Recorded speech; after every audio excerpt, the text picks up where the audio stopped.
Hashtag Laban Lenny 2022 broke Twitter today as Vice President Leni Robredo makes her bid for the top post in the land. President Duterte continues his tirades against senators holding investigations on overpriced medical items.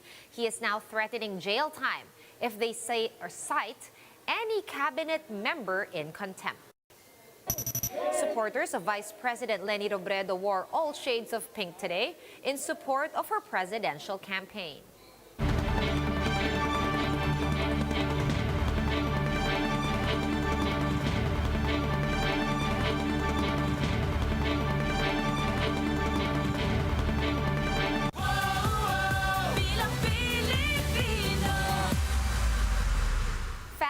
Focused and fearless. Here's a roundup of stories we're watching now. I'm Sean Yao. The COMELEC is still catering to a long line of aspirants for national posts for the 2022 elections on the second to the last day of COC filing. Camille Samonte is in Sofitel, Pasay to wrap up day 7 for us. Camille, how many COCs and CONAs were received by the COMELEC today?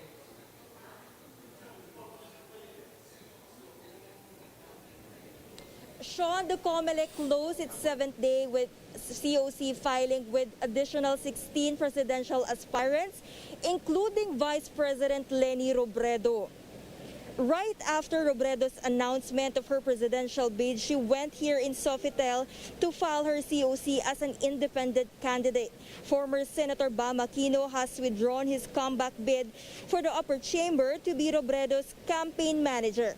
As for the senatorial race, 29 aspirants in total have filed their COCs a day before the deadline, including notable personalities Gilbert Teodoro and former House Speaker Alan Peter Cayetano. Sean, at this hour, there's still a long queue of filers for party lists here, but COMELEC says everyone will be entertained.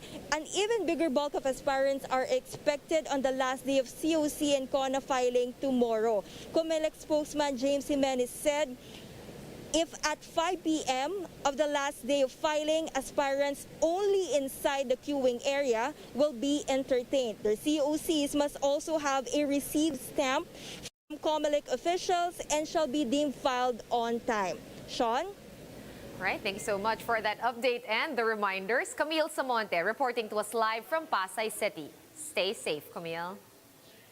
The Health Department has defended the country's dead last ranking in Nikkei's Global COVID-19 Recovery Index. Health spokesperson Rosette Vergere said the study was done during the peak of Delta cases in the country last September. Vergere also said that most countries experienced Delta-driven surges at least one point over the past months. She also said the surge in cases also affected the government's vaccination drive. Nung ginawa po at mineasure yung infection rates natin, for example, dito po yung panahon na talagang mataas ang kaso sa ating bansa kumpara doon sa ibang bansa na nakalipas na po yung peak of cases nila. And the Food and Drug Administration has issued an emergency use authorization or EUA for the drug Ronapreve as a COVID-19 treatment for mild to moderate cases. Ronapreve can be used on patients aged 12 and above. It can only be purchased, though, by the Health Department or the National Task Force, and only medical personnel in health facilities and hospitals are allowed to administer the drug to COVID-19 patients. The World Health Organization previously sought equal access to Ronapreve as a treatment for the coronavirus. And the word war between President Duterte and senators are still rolling. This time around, the chief executive threatened to jail the senators if they cite cabinet officials in contempt. Maricel Halili with the rest of that report. President Duterte stands by his directive barring all members of his cabinet from attending Senate hearings.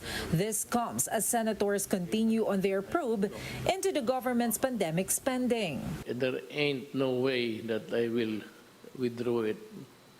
You can do your worst and I will do mine. Kayo ang nag-umpisa nito. Kayo ang nag-umpisa nito lahat. Some legislators say the memorandum is unconstitutional. For the Philippine Bar Association, it may put checks and balances at risk. Duterte challenges his critics to bring the issue to the Supreme Court. I want it recorded in history.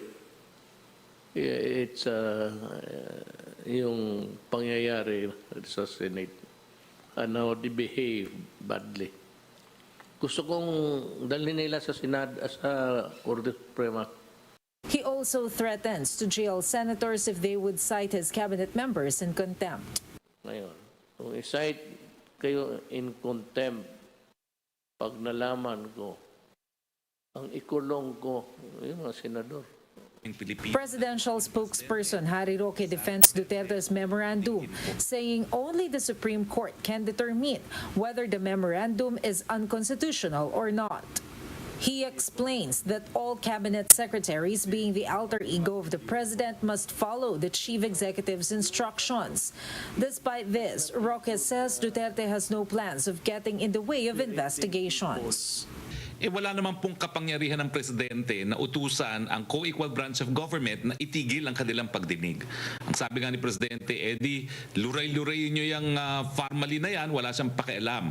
Ang hindi lang niya gusto, kinukuha yung panahon ng kanyang mga kalihim na namumuno dito sa gera laban sa COVID-19.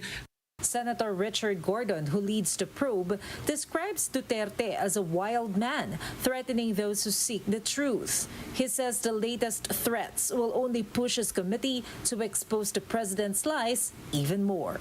For News 5, Maricel Halili, We Are One News. Supporters of Davao City Mayor Sara Duterte are still hoping that she will reconsider going for the presidency in 2022.